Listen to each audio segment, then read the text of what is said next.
largely by COVID reasons, and that was the LA show that was going to be down at Fox Field. October is a special time for us here at Edwards Air Force Base. That's typically when we commemorate the breaking of the sound barrier, when we do these types of air shows. And then just given kind of where we are with COVID, it's nice to be able to do things that are COVID compliant, COVID friendly, but still provide a way for the community to come together. And so there have been a number of different organizations on this base, led by Q over in our OSS squadron. Q, thank you so much for the work that you've done to be able to put this all together, where we can have this event put on, and we're calling it the Edwards Custom Auto Show. We've done things like this before in the past. It's just been a number of years since, and so we're trying to revive that. So let's step through this, because this is an event, right? This is an event that we're doing here on the base. We intentionally chose a duty day. So for those that are working during that day, please get with your supervisor to coordinate time to come out to come do this. And we're opening it to the Edwards family. So just like we talked about last week, this is DoD card holders. And a couple of special invited guests that are bringing out some really fascinating, really good-looking cars to come out, be a part of this. So let me pause there. Chief, what you got just to kind of step us through a little bit of the slide one here? Well, as you can see, it kind of kicks off with a 5K run. Also, if you can bring the slide up, there's also going to be a 10K bike ride in conjunction with that, starting at 0700. The static display portion will kick off around 10 o'clock, and in addition to those cool vehicles that you kind of mentioned, you can also have your own vehicle registered to be part of the static displays for vehicles in the show. So also, make sure that you check out the FSS website for details if you're interested in doing that. There's going to be photos. There's going to be live music. Well, I don't know if it's a live band per se, but there will be music going. And then, as you can see, there's the launch controls, and then there's a party at the end. So it's a nice lineup. Should be a lot of fun. Hopefully, a lot of people, like you said, will have the opportunity to come out and participate. So important, kind of interesting. Can you go back one slide, please, one more time? I'm sorry. Well, one more thing on this slide, and thanks, Chief, as well. So we're clearly going to have some very high-end exotic vehicles that are probably worth more than any of us on this base make entirely for years and years on end put together. So you will absolutely see that, which will be fun, right? Those are always kind of cool and exciting to be a part of. But don't make the mistake of saying that you have to own a McLaren in order to be a part of this show. If you own a 1993 Toyota Camry and you are just proud of that Toyota Camry, bring it out here, right? This is going to be the chance to make those holiday photos that we all love. I've got lots of pictures of my car in front of the F-22 back in those days. So bring it out, right? The intent is to be fun, to be inclusive for the Edwards family. And so if you got a great car, custom car, something you're just proud of, you are welcome, right? Go to the FSS website, and if you don't know what that is, just go to the Google search and type in Edwards FSS. It'll take you right there. You'll see a banner there about going to the Edwards Custom Auto Show. Click on that, and then it'll take you to a spot where you register, and that way we kind of know who's going to be there. Can you go to slide 2, please? So this is what this is going to look like. So to orient everybody, north is towards the top of the slide there. That building on the top right there, that's hangar 1600. So that's our big hangar that features a lot in a lot of movies. I mean, it's an icon landmark of Edwards Air Force Base. So this is the flight line directly in front of that. And we're going to line up the vehicles as they come through. There's the entry gate that you'll be directed to. And then we're going to line up the vehicles for the static display, kind of along those lines there. Anything else to add on this slide here, Chief? No, sir, you got it. Okay. Can you go to the next slide, please? For the run, if you want to run, there's no need, well, run or bike, right? If you want to do the run or the bike, and that's going to be the first thing we do in the morning while the temperatures are cooler, there's no need with which to register. You just show up. The 5K run is going to take you north on what we call Contractor Row, so that's Taxiway Echo, and you're going to go all the way up there and kind of come all the way back down. That's going to get you your 5K. So that'd be a good 5K fun run for everyone engaged on that. And then the next slide, please. For those bringing their bicycles, then we're going to do a 10-miler, and you see the route there. So again, we're going to start in the same position as where all the cars are starting to line up, where people are going to do their run going north, except that for the bicyclists, they're going to go out on the taxiway, down the runway, and come back around. And by the time all that happens, that equates to about a 10-mile bike ride. Okay, Chief, anything else to add on that stuff? No, sir. Okay, great. here's that picture I'm talking about. That's what you want for Christmas. That's the thing that's going to make all your friends jealous that you've been assigned to Edwards Air Force Base and you get to do cool things like this. As what Chief was talking about, we've got music. There's going to be food. And oh, by the way, even after we're done with the run, the 10K for the bike, the static part of it, getting pictures with your car in front of the airplanes, there's going to be an acceleration demo that you'll get a chance to be a part of, which we'll detail here in a little bit of the slides. After all that's over, we're still doing an Oktoberfest theme party over at Club Muroc after that. And everybody's invited out to that. That's going to go on to 8 o'clock. You're going to have working dog demos from the cops. You're going to have it's going to be a lot of fun. In other words, it's a family-friendly event. Come out, be a part of it. You don't want to miss this particular one. Next slide, please. So again, just to kind of show you, that's where the static displays are. The parking is going to be kind of that big parking lot that's next to Wingstop and Subway, kind of back over in that area. And then you walk down, and then you'll come onto the flight line via that main gate, right? The primary parking is the hangar 1600, big parking lot that sits out there, and then there's another parking spot that flows as overflow parking behind that. Next slide.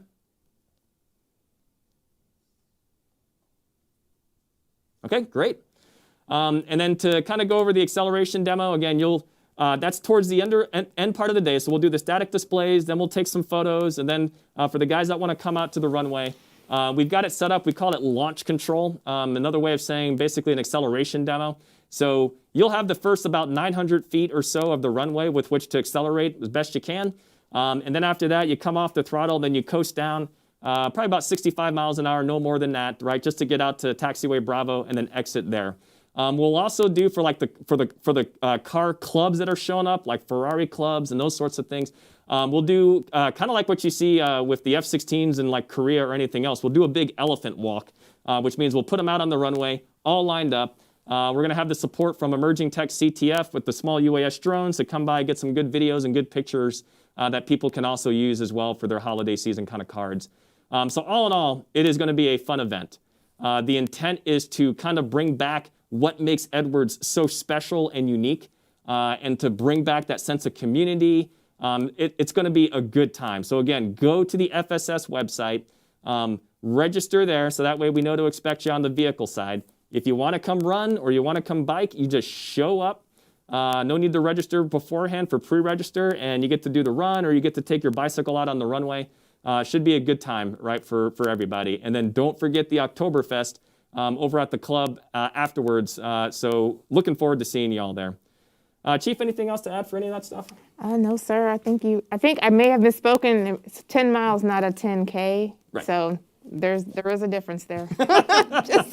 just so people are tracking, 10 miles, not 10K on the bike, but 5K on the run. So, but yeah, if you're able, please get out and participate and enjoy yourselves.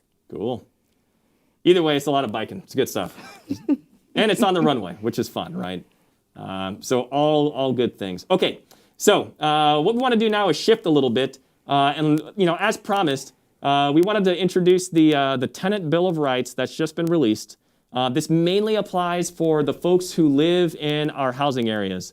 And this is triggered by a number of things that have happened across the Department of Defense, where there have been some interesting things that have occurred between military members and the providers of the homes that are horror stories that a lot of you are familiar with. Go to any news site and type in, you will find the stories that are out there. So as a means to address that and to get after that, that's what came about with the Tenant Bill of Rights. I will tell you here, especially after being here for 3 different tours now, the relationship between Corvius and our military side is about the best that I've ever seen. There's coordination that happens between the military housing office and our resident advocate and our Corvius manager that sits here, where I see the 3 of them working together to try to resolve issues as quick as possible. And to compare that to a lot of other places, I mean, truly and honestly, be blessed, right? Be blessed to be here because it's worked out really well. So what I want to do is I want to introduce Miss Melody Couch, who's your military housing office person, and then I want to introduce Miss Christina Roach, who's here as your resident advocate. Again, that's another position that came about based on some of the issues that have happened between military members and the housing providers. And then off camera, is Stuart. So he's got a microphone. He can hear you. He can answer questions as well. But Stuart runs the Corvius. He's basically the guy that runs Corvius here for us on the housing project itself.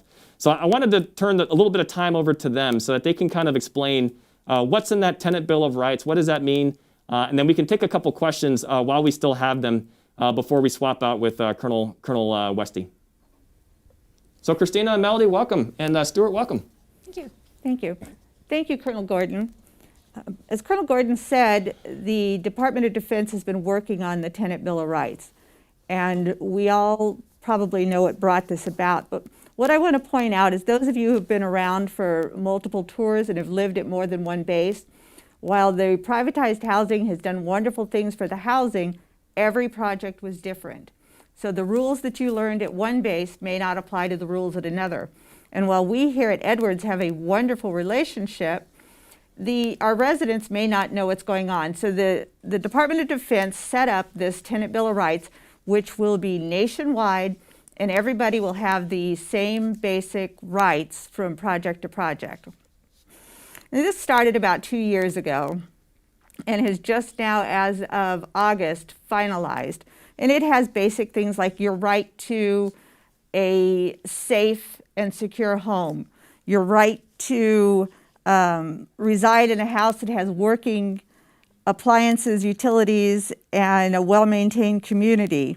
You have the right to a written lease that outlines what the privatized owner's responsibilities are and what your responsibilities are. The right to complain or take action if your housing is inadequate.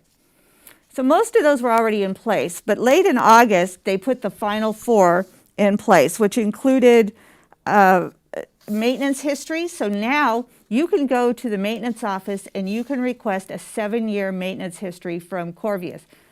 If you're a new resident coming in, you automatically get that before you sign your lease. So if you had concerns about something in particular, you could look and see what the details were.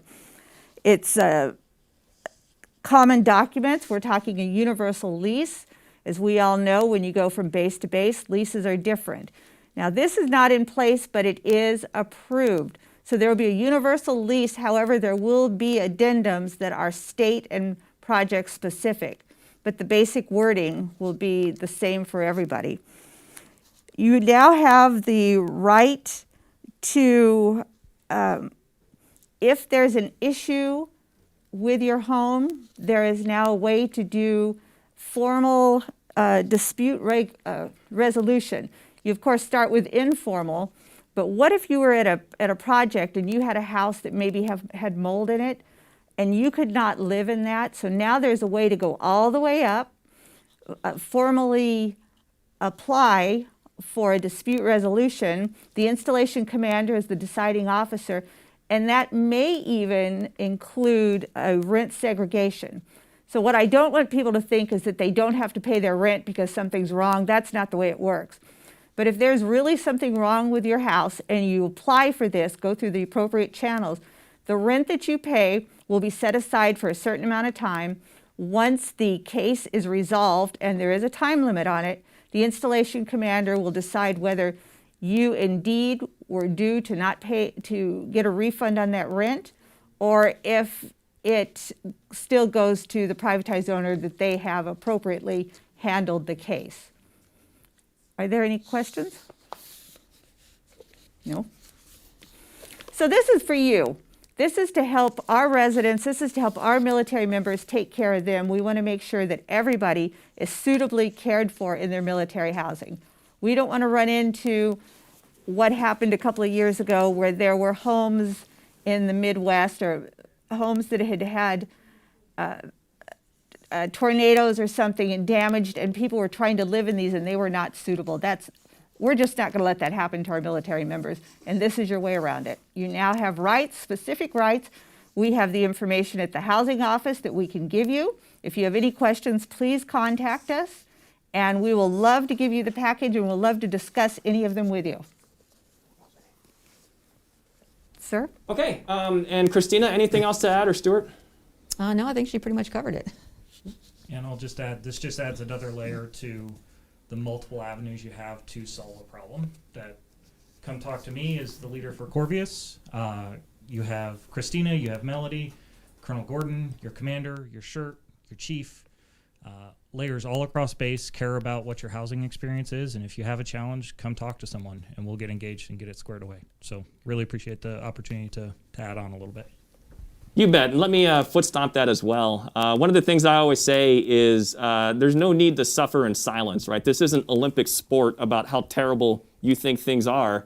If things are wrong, talk, right?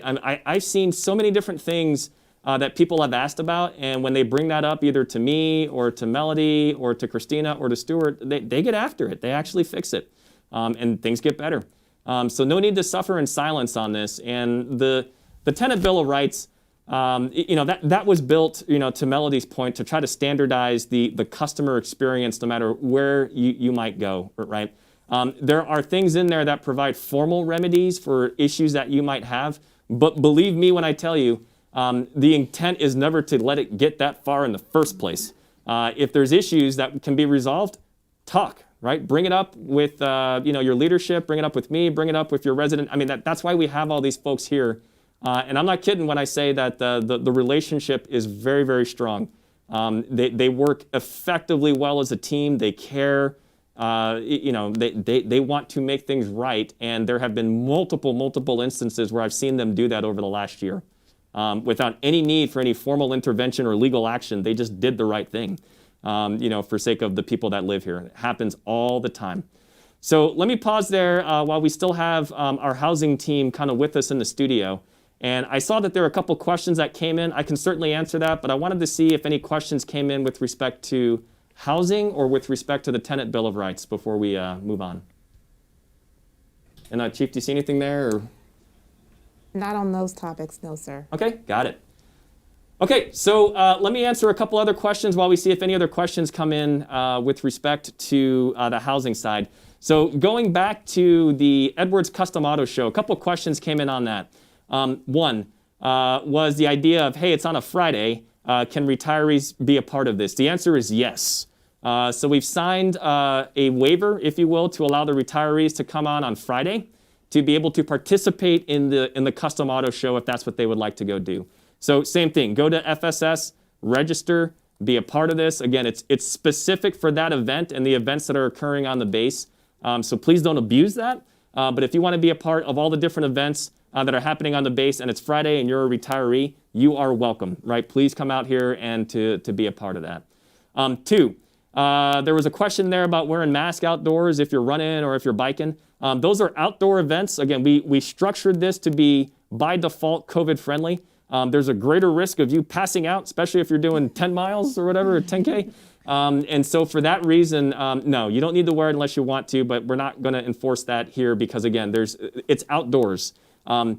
Trillions of cubic feet of air surrounding you at whatever the winds are. Hopefully the weather cooperates with us on that day. But just for sake of the larger issue of protecting the health of folks in terms of passing out or going under too deep physical stress, you don't have to wear a mask while you're participating in those events.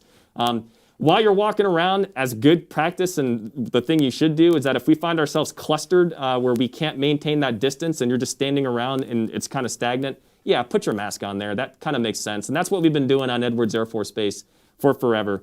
So if I can keep distance, people will see. If I go outdoors and I don't see that I'm going to need to come close to anyone or be in a clustered group for an extended period of time, I'll drop the mask because it's just the right thing to do. It's common sense, right, to go from there.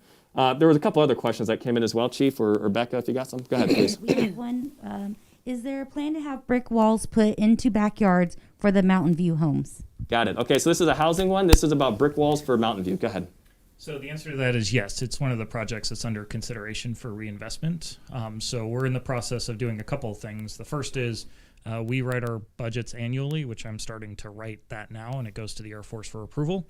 And then there's also what's called reinvestment projects, which we're in the process of working to get several $1 million worth of reinvestment projects developed and approved for Edwards Air Force Base. I've had some initial conversations with Melody and Colonel Gordon about some of the things that we've been talking about that could potentially get consideration there. What we're waiting on right now is AFCEC is the approval authority for that. So once they approve us beginning formal development work, then we would really dive into the meat and potatoes of things that we would consider. So that is something we're definitely going to look at. I will tell you, we also have to weigh that against other needs on the base, things like air conditioners, roofs, all kinds of fun stuff. So there's always going to be more to do than we have money to do it, but we are going to try and get as much done as we possibly can. Thank you, sir. We did have another question come in. I don't know if this is something we can answer now, but something we can work on. It says, hello, I was wondering when outdoor recreation would fix the NASA side RV storage lot gate. There are many high valuable vehicles only being secured by a 10 master lock. It would be nice if they'd fix the gate to ease residents' minds since we can't have our campers at our homes. So you can see Colonel Gordon writing that one down. Yep. So again, that's another question for my Orange Book of Justice. I am familiar with that issue. I know that came up way back when RV storage was no longer allowed in the residential areas, and that question came up. I know MSG was working on that. I just don't have a good status update, and so I don't want to bluff you in terms of saying something that I don't know. So I've got it written down. As soon as we're done here, I'll drop an email over to them about getting the security access, if you will. And I'm assuming what you're talking about, and let me know if I'm reading this the right way, is the current lock that sits out there by the NASA lot, you believe is insufficient to provide adequate security for the RVs that are sitting there. And so I think what you're asking is something about upgraded locks or some other means with which to adequately secure that lot. Am I getting that right, Becca? I believe so, yes. Okay, got it. So yeah, written down, good question, valid question. I will ask that question. Okay, what else? Anything else coming? That's all we got right now. Okay, great. So just for sake of moving on to the next topic, I do want to thank my housing team for showing up today and explaining the Tenant Bill of Rights. Again, it's important that you see who they are, that they're real people and that they really do care, and that they're always accessible. So again, do not suffer in silence. There have been so many folks that have done that in the past for reasons I'm not exactly sure why, but you don't have to. And any problem that's been brought up to any one of these three, it's like you brought it up to all of the three because they immediately communicate with one another. We strategize about how best to fix it, and then they just get after it, right? So you should be exceptionally proud of Stuart, Melody, and Christina, right, for all the work that they do on behalf of the residents of this space. It's actually really inspirational, and I'm not just saying it because they're here. It's because I've been in the Air Force long enough to live in a lot of different housing projects, and I've never seen one that where people are this dedicated to making things right. Sir, while we have them here, Yeah. did you want to kind of talk about the temporary increase to BAH Oh, yeah. that went out while we have the experts on the ground? Always one for the top rope, Chief. Good on you. No, I'm Thanks. just, while we have the experts on the ground Yeah, or in no, the this room is with a us. so I think Chief that's- is Chief is doing what good chiefs always do, which is making sure that the officers don't forget the important stuff. So thanks, Chief. I'm just giving you crap. I do like coming off the top yeah. rope, but that's not my intent with No, that one. I totally get it, Chief. So hey, what Chief is getting at is you might have seen in the news, it's published now, that there were, I believe it was 52 bases? Was it 56. Or 56, excuse me, 56 bases across Department of Defense that were authorized for a temporary, quote unquote temporary, increase in your basic allowance for housing. And it was based on how quickly the markets increased in those local areas based on, well, a number of factors, but a lot of it being related to COVID and a shortage of supplies and buildings, which then resulted in a shortage of homes, which then resulted, standard supply and demand economics. Suddenly, when the demand goes up, but the supply is way down, suddenly that means that prices go way up. And so what DOD authorized was this temporary increase in the housing allowance. It's not indefinite, and it doesn't go to everybody, right? And so you have to apply for it, assuming that your base was named as one of these places. But that's what came out late last week and then beginning of this week, if you've seen some of the press and the news on that.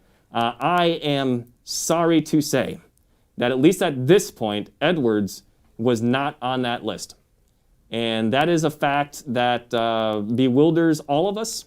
And so know that behind the scenes, again, a lot of the folks here on the housing team have done a lot of effort to be able to kind of understand that decision and then to see if there's a means with which to either do better, right? And the next time maybe something like this is offered, or to see if there's some other appeal process. We honestly don't know yet, right? But what I can say for a fact is that the team has already been on it. And when I say team, I'm talking CPTS, I'm talking AFTC, FM. I'm talking your military housing office here. So I know Melody has done a lot of work specific about how we make this better. I'm talking about your chief. I'm talking about General Higer, right? All of us, right? All of us are engaged in how do we try to make this better or at least understand it. So that's what I have to report as of now. So I'll pause there and see if our housing team has anything else with which to add to that. Go ahead, guys. I really don't have anything to add. I do want you to know that our leadership has put a Tiger team together within less than 24 hours to work on this. And all of these different avenues are trying to find ways to get us better involved and to find out, one, if Edwards can be included in this, or two, to make sure that something in the future, a better look is taken at the discrepancies that we have here at Edwards. And there is a lot involved in it, and we have not been made privy to exactly how the calculations were made, although we have been asking. Sir? Yeah, and Christina, anything else to add to that from your perspective? Anything that you've seen? No, just that I know that Melody really has been trying to work hard to get that approved, and at the end it just didn't happen. Yeah, there was a data call a couple months back or so where they were asking for, hey, show me how rental prices have increased, show me how housing prices have increased. We went a little bit above and we kind of showed a lot about crime statistics and areas where, even if it looks like an airman can afford that place, there are a number of other reasons as to why you would not want to put an airman in that location. And so all that was provided and sent up. Sometimes this happens. I mean, again, I've been serving in the Air Force long enough to know that, sometimes you're surprised by decisions that come down because there are larger factors that we're just not aware of. So that's the data that I don't have yet, right? We don't have that other than to know that the decision was Edwards was not on that list. And so for those reasons, the Tiger team's looking into that. Hopefully we'll have some different information to share with you a little bit later on. But that's the honest, transparent truth is we gave it our best swing. It didn't hit. We don't know why, but we're going to figure it out. Any other questions come in while we still have the housing team there, Becca? Well, Chelsea from FSS did respond about the gate situation. She said that they are working hard with Civil Engineer Squadron and contracting to get automatic gate locks back up at the RV lots. Okay. So it is being worked. And then, sir, while you do have the housing team, there's also something going on Sunday you'll be in housing doing. Did you want to talk about that? So again, I'm just getting it from both sides here. I'm getting the top rope from Chief and the top rope from Becca because, again, they're doing the right thing by keeping me on task. So again, I thank both of these ladies. On Sunday, we are going to do the kickoff of our fire prevention through the housing areas.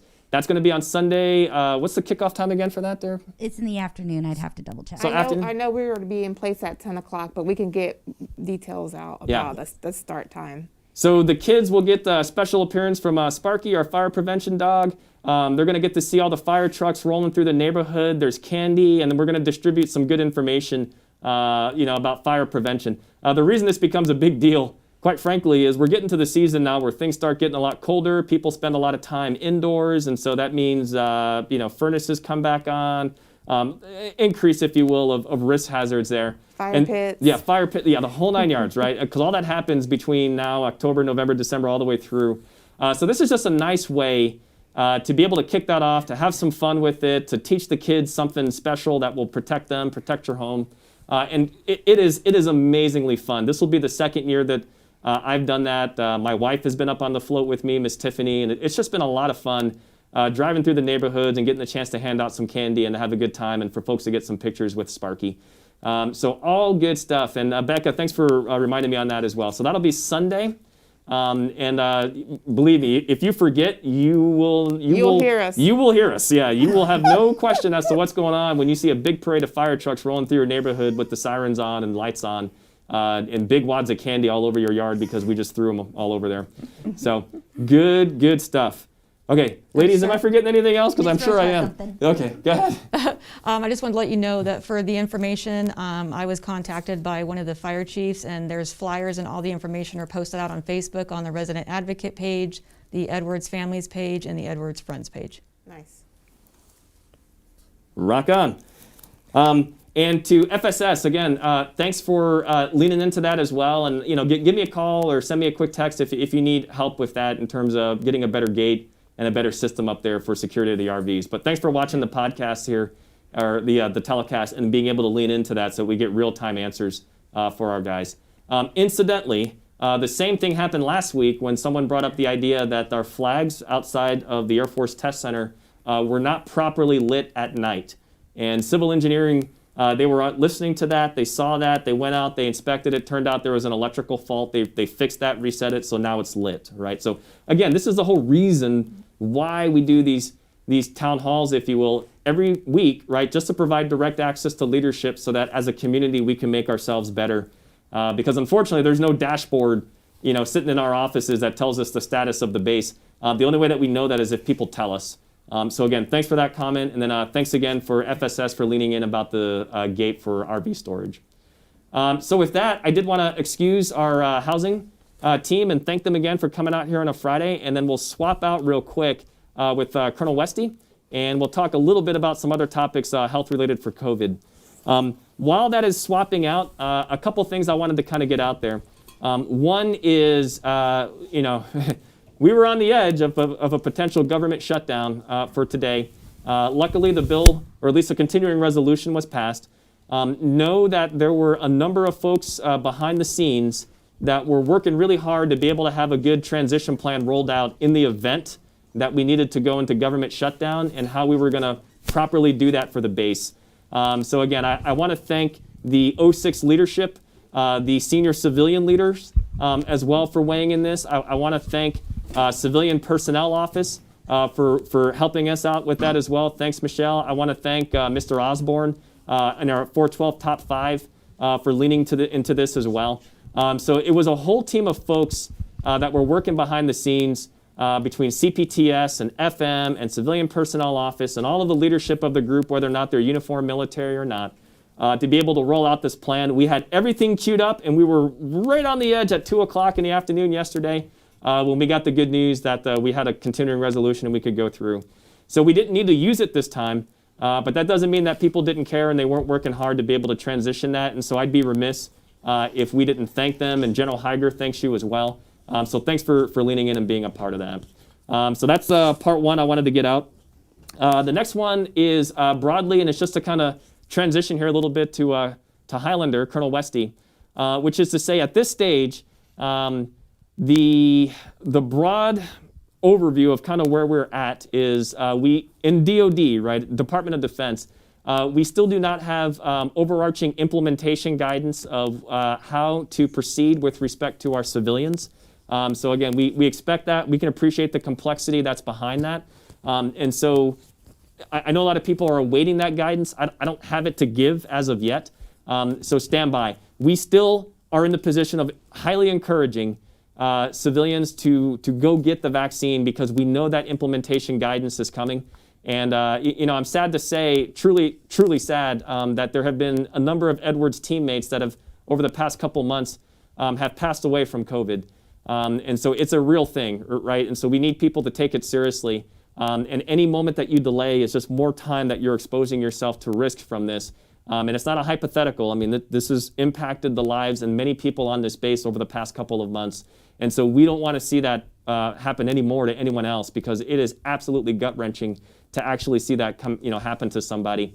But with respect to direct implementation guidance for civilians, we don't have that yet. All that we can do or say really at this point is we encourage you to do it. Our med group is, heroes, right? They've been absolute rock stars through this whole thing, and they have the ability to vaccinate anyone that walks in.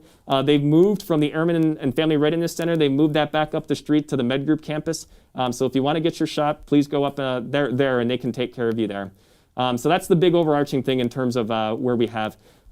Highlander, welcome, as always. You're a favorite on the podcast. We enjoy having you here. Highlander, do you have any kind of big overarching updates you want to give with respect to public health for things that you've seen? And then we can pause for questions after that. Sure, sir. Thank you very much. Yes, and I want to echo Colonel Gordon's comment about the COVID vaccine and preventing severe hospitalizations and death. That's really what we've been seeing really for these last few months. That the vaccine has been very, very effective. Unfortunately, every death really is kind of painful at this point, because that is something that could have been prevented from the vaccine. So the majority of people who are unfortunately passing away or who have been hospitalized for many weeks and possibly passing away, the majority have been unvaccinated. So more than 90%, some numbers 95% have been unvaccinated that have been passing away from COVID in these last few months. And it really is kind of heart-wrenching when you think about that it could have been prevented, because it's not just the person who passed away, it's also the families, their friends, their colleagues, their community that really got affected by that. And that pain, unfortunately, will be lasting their entire life. So please, if you haven't been vaccinated yet, please do get vaccinated. If you don't get, it's really kind of playing Russian roulette, right? If you get COVID, most likely you will be fine, and you will, you'll survive and you'll be fine. But it's just that chance that you could actually be hospitalized and pass away.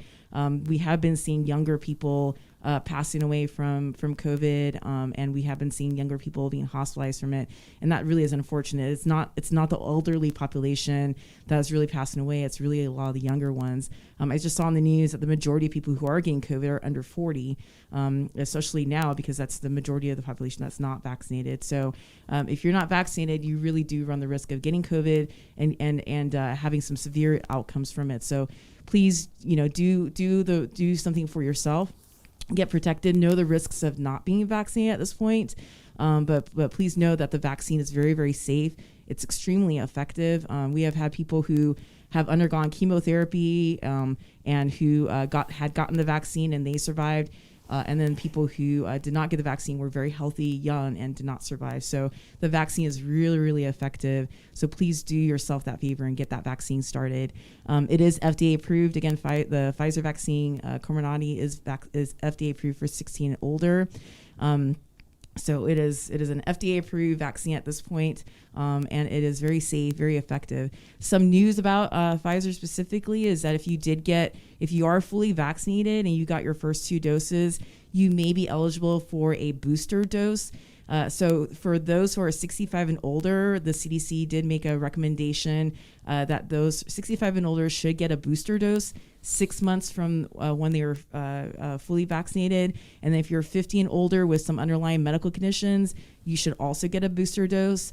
The other folks that are eligible for a booster dose are those 18 and older that have underlying medical conditions, or if you're in an occupation or a setting where you're more likely to be exposed and more likely to get COVID, you can also get that booster dose. So healthcare workers, grocery store workers, first responders, there's a lot of occupations that may put you more at risk of getting COVID. And so for those folks, you can also get that booster dose. We are giving out booster doses at the Med Group as well. You don't have to show any kind of proof of eligibility. You just have to come and get it.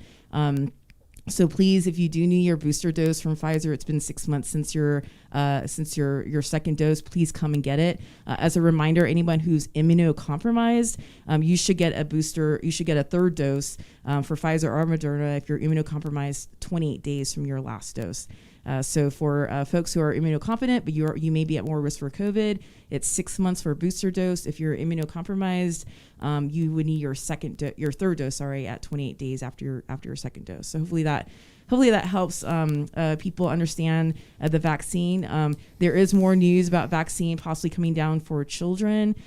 So hopefully that will also start coming down for kids 5 and older in the next few months here, as there's more clinical data showing very good, again, safety and effectiveness of the vaccine for children.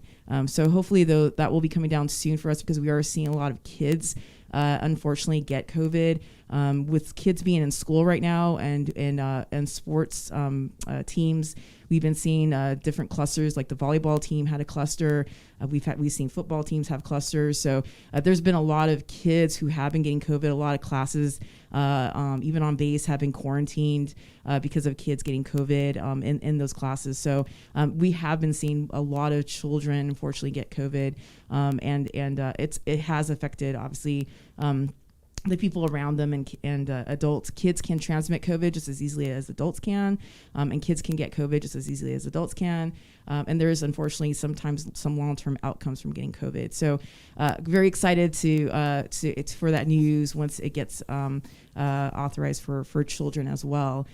So that will definitely be able to get that out if that comes down the line. The other population that the CDC is really recommending get the vaccine, and they actually put out a health alert about it, is people who are pregnant or who may become pregnant or who just had a baby.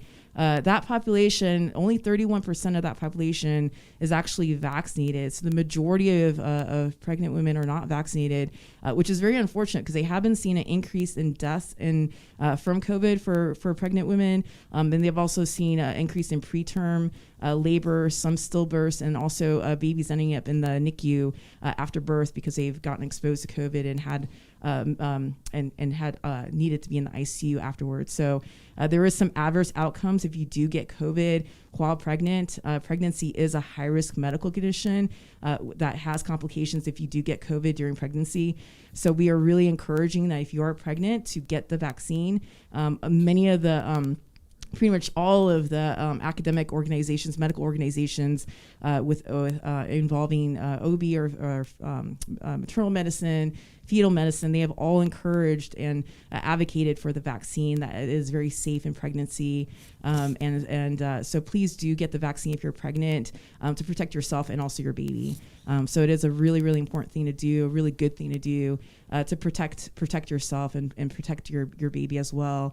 And even after the baby's born, there's a lot of studies that show that they do have the maternal antibodies, and so the babies are also protected after they're born. So those are some populations that we're really encouraging to get vaccinated. So again, get vaccinated, and we are giving that out at the Med Group. It is also available everywhere you go. The other vaccine I am advocating for is the flu vaccine. Again, the flu vaccine is readily available in the community.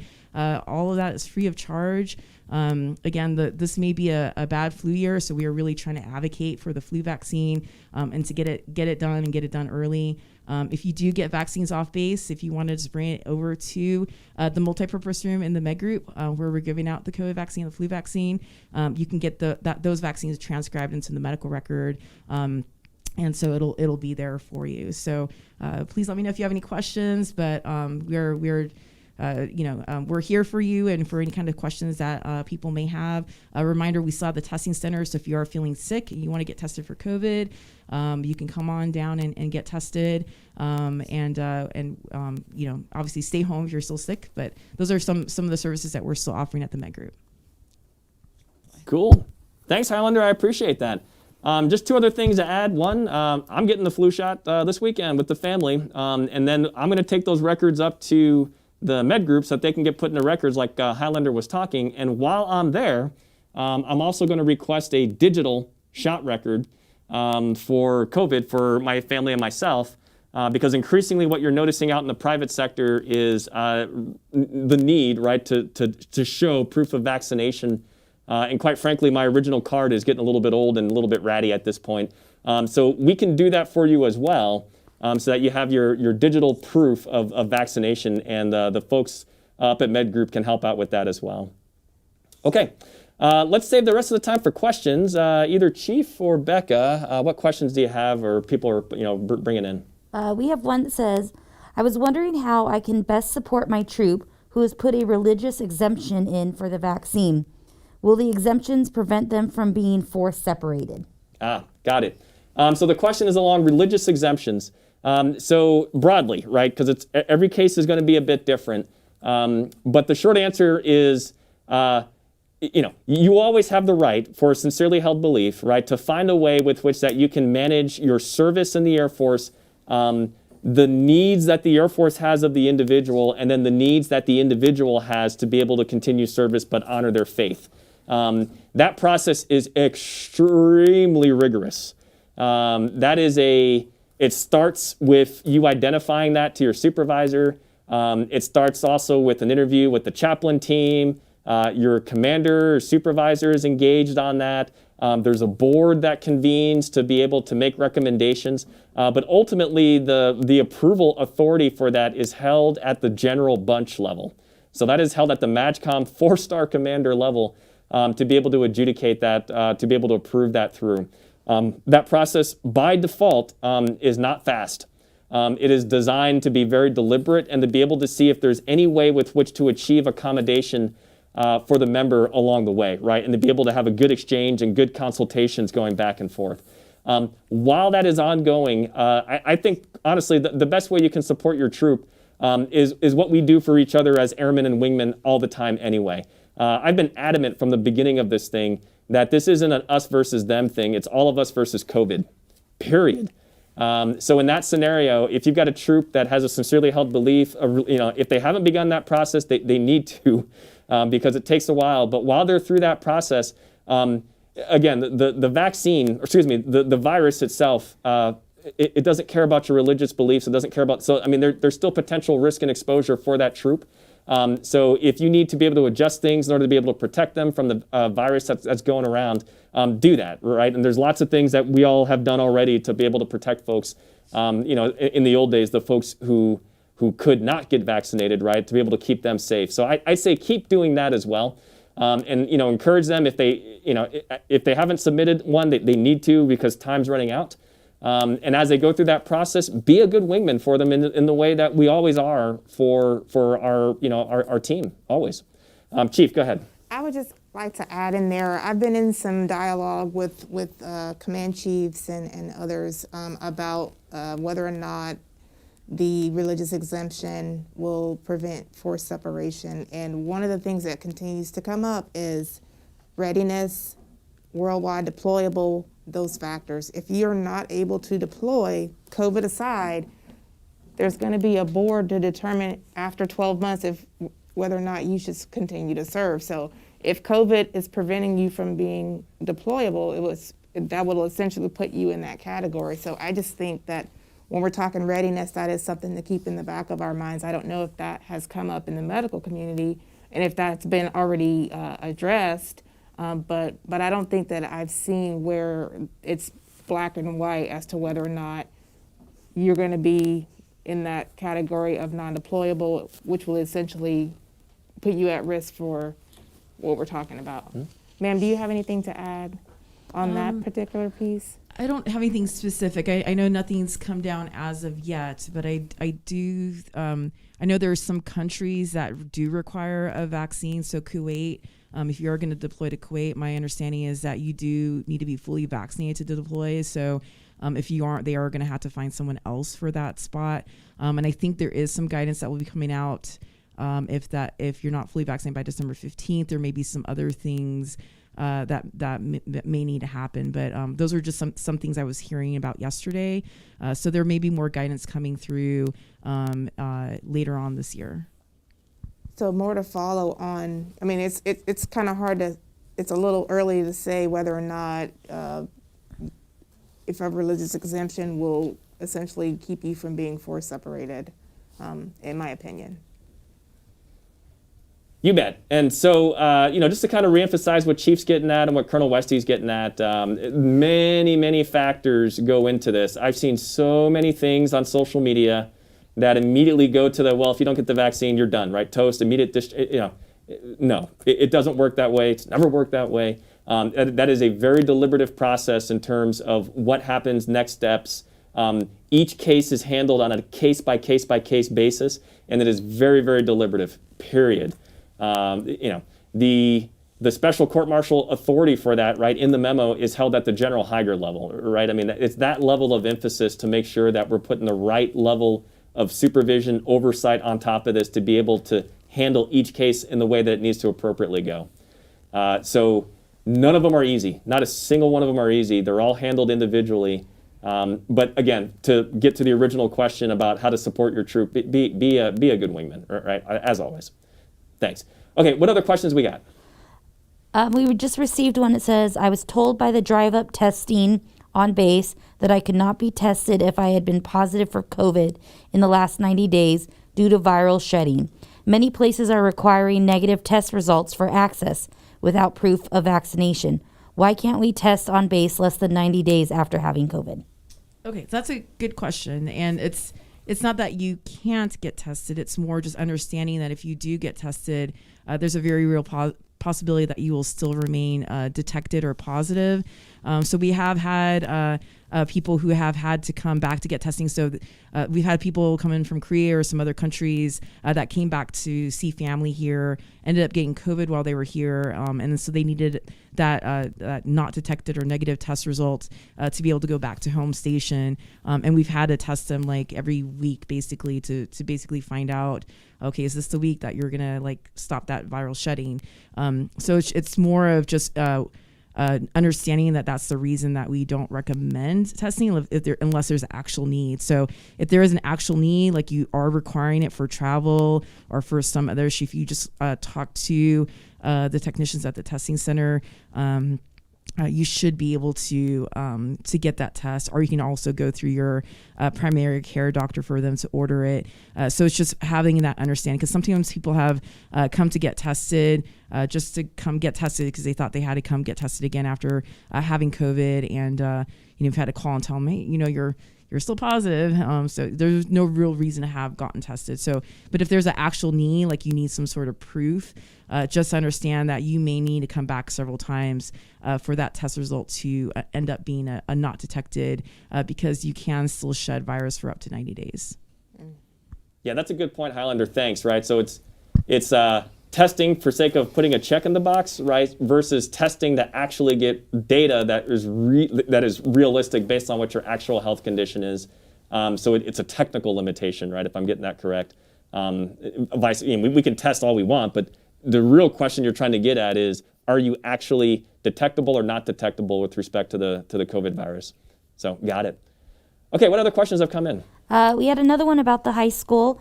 Has anyone gone to our school, specifically the high school, to check on safety and prevention issues? Their hallways are very crowded. When the bells ring and kids have to move from one room to another, there's no sanitizing happening. Desk doorknobs are not wiped, to name a few. No safety measures are being done. Weekly, we have kids testing positive. And with the weather changing, how can we get guarantee that our children will remain safe? Got it. So thanks for that comment. I do know, one, just overall, right, this isn't an answer. It's just to kind of give you a sense of where things are. That particular piece of property where the school sits is actually, it sits on Edwards, it's inside our property boundary, if you will, but that actual school and that building is actually state of California run. And so that's why they have a different posture than necessarily what the rest of the base has. So it's just giving you a sense of why sometimes if you're walking around an Edwards-owned property, there's a different HPCon posture and different guidance about how we implement when things have breakouts, and why that might be different for your kids when they go to school on Muroc, because when they walk through that door, they now are in state of California. They're not necessarily on a federal installation. Having said that, that does not mean that the virus cares about jurisdiction, right? If there's sloppy processes in one place, that can very rapidly spread to a lot of other locations as well. So I'm taking your feedback. Believe it or not, your MSG commander, as well as myself, we have routine engagements with the Muroc leadership as well. So again, I'm writing it down in my book, and I will bring that up with your observations, right, to see what can be done about that. Okay, what else? No other questions came in, but we did get a response. The parade on Sunday will be from 10:30 to 11:30 through housing. And they will also be, all the vehicles will be parked at the BX after until 12:30. Awesome. Hey guys, thanks again for listening in and kind of doing the real-time saves there for good data.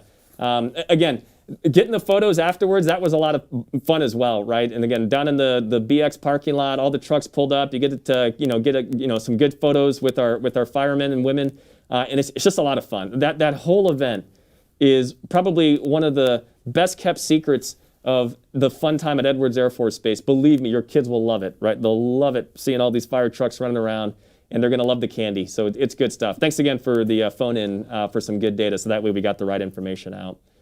I did see a question come in earlier about when we expect to go back to HPCon Alpha.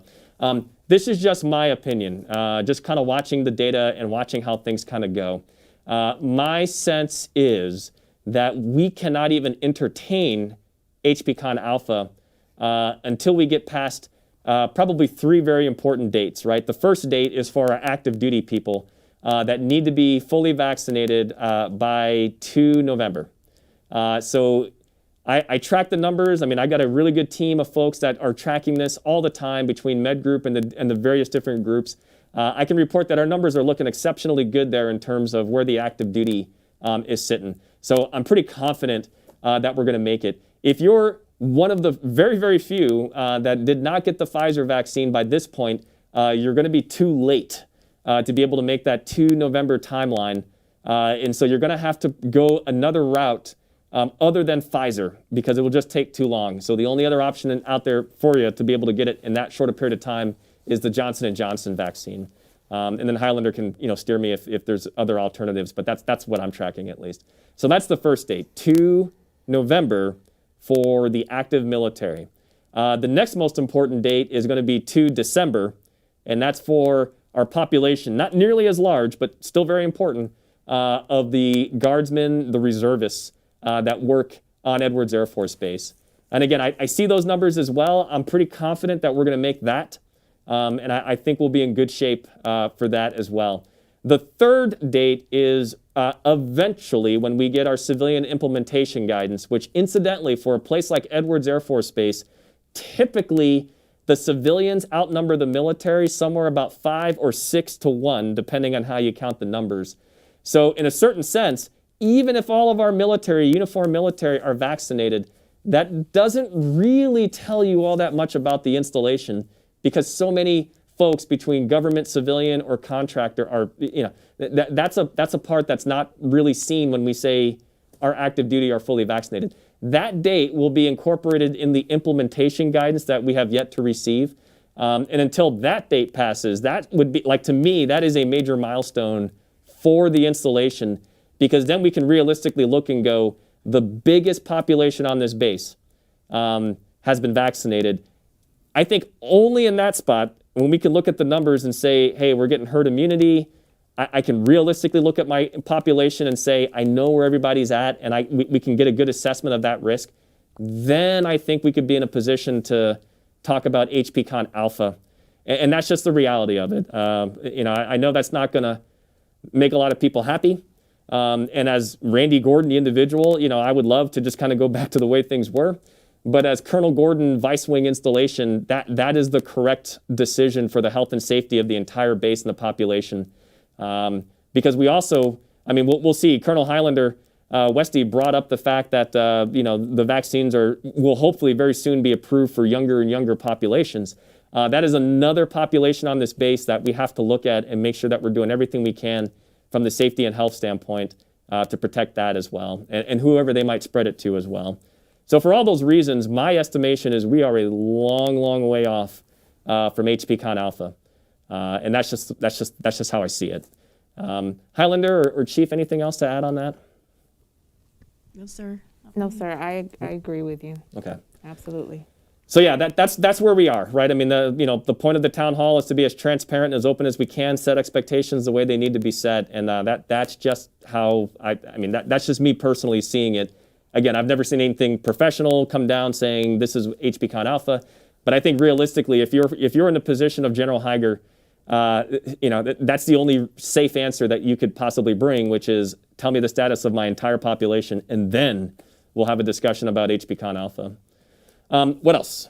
So last quick question. Will there be any stipulations on trick or treating this year, similar to last year? Yeah. Thanks for bringing it up. That's a great question. Because for those that were here last year, you remember just how much of almost an existential decision it was about whether or not to have trick-or-treating on the base and to go do Halloween. So we did it last year in a period of time in which we didn't have vaccinated people on the base, and the only way with which to defend folks was through some pretty good measures about how you could distribute candy to the kids or other folks outdoors, the whole 9 yards, right? We weren't doing haunted garages or anything else like that. Everything was curbside. I'm really happy to say, kind of walking around and being a part of that, people took it seriously. And as we tracked the numbers on the back end of that, we actually looked okay, right? It wasn't until we started getting post-Thanksgiving where we started seeing some things really crop up just based on a lot of other factors, right? So for all those reasons, the intent is to have Halloween this year. And in terms of any special instructions, the team hasn't gotten together yet to figure out exactly what that is. But I would fully expect you have the ability to go around, bring the kids around, dress up, have a good time. Because the one thing we have this year that we didn't have last year is we have the vaccines. So in a sense, we're actually in a safer posture than what we were last year. And so, I would plan for that. And if there's any special instructions, we'll be sure to get those out to you as soon as possible. Again, Chief or Highlander, any additional thoughts on that? No, sorry. I think it is. I think what you said is very true. We are definitely safer this year than last year, and I'm yes. So it'll be a great Halloween. Cool. Chief, anything else? No, sir. I was just thinking about how, part of our mitigations are to do outdoor things, and typically trick-or-treating's outdoors. So, Yep. I mean, like Colonel Wesley said, and like you said, we should be in a better place this year. You bet. Yeah, so I don't see any big red showstoppers, no hands up, can't do it, right, kind of thing. If anything, just like we did with the Edwards Custom Auto Show, we need to do events for the sake of the population, because of the community that really has always been the hallmark of being assigned to Edwards Air Force Base. And so things like Halloween are a big deal. And we've had a number of events, whether it be Air Force Birthday, right, that was outdoors, or a couple other things that we did, right, the Summer Fest, right, that was outdoors. Halloween will be the exact same way. And so we were able to achieve those things to do it safely. And I have absolutely no doubt in my mind we can do Halloween and be safe on that as well. Cool. What else? We have another one. It says, with LA putting mandates in place, when will it become mandatory to be vaccinated to enter AFES, the commissary, or other necessary businesses? Got it. So as of yet, we don't have any policy in place to be able to implement that. So, I want to quash any fears or rumors about that. Our strategy about how to get after that is get vaccinated, right? Again, we have so many means with which to be able to address that part of it, that is, at least right now, right, our best mitigating strategy for how we protect things like commissary and BX. So again, we don't have any implementation guidance about needing to show proof of vaccination to be able to get into those establishments. Perhaps if we look at data, which we track daily, about how the base population is doing with respect to COVID, if for whatever reason we look and we see indications that Charlie or Delta might be necessary, which we don't see that now, the data looks relatively stable. Maybe in that scenario, right? But in Bravo, based on the fact that we're watching vaccinations go up, and we know that civilian implementation guidance is coming soon, we don't see the need to go to that level of detail yet. Okay, and with that, I'm actually looking at the clock, and lo and behold, we're actually about 5 minutes over time.